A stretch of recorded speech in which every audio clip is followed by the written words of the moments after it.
BTS disband হওয়ার আরেকটা বড় কারণ হচ্ছে তাদেরকে বিয়ে করতে হবে, ফ্যামিলিকে সময় দিতে হবে এবং তারা একটু নিজের স্বাধীন মতো চলবে। তাদের জীবনটা হচ্ছে এখন খাঁচায় বন্দি পাখিদের মতো। এজেন্সির পারমিশন ছাড়া কিছুই করতে পারবে না, ইভেন খাইতেও পারবে না। আর বিয়ে তো দূরের কথা, ডেট পর্যন্ত করতে পারবে না, মানে তাদেরকে সিঙ্গেলই থাকতে হবে। ভাই ওরাও তো মানুষ, ওদেরও মন আছে, ইমোশন আছে। বিটিএস সদস্য বলে তারা তো আর রোবট নয়, তাদেরকেও বিয়ে করতে হবে। আর্মিরা যতই ভালোবাসুক না কেন, তাদেরও তো একজন পার্টনার লাগবে।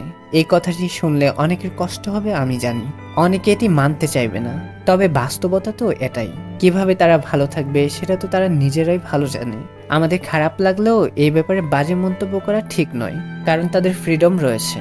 আর তারা সেই ছোট্ট থাকতেই পরিবারের মায়া ত্যাগ করে ট্রেনি হিসাবে যোগদান করেছেন। তারপর মনে হয় না একটা মাসও কখনো পরিবারকে সময় দিতে পেরেছেন।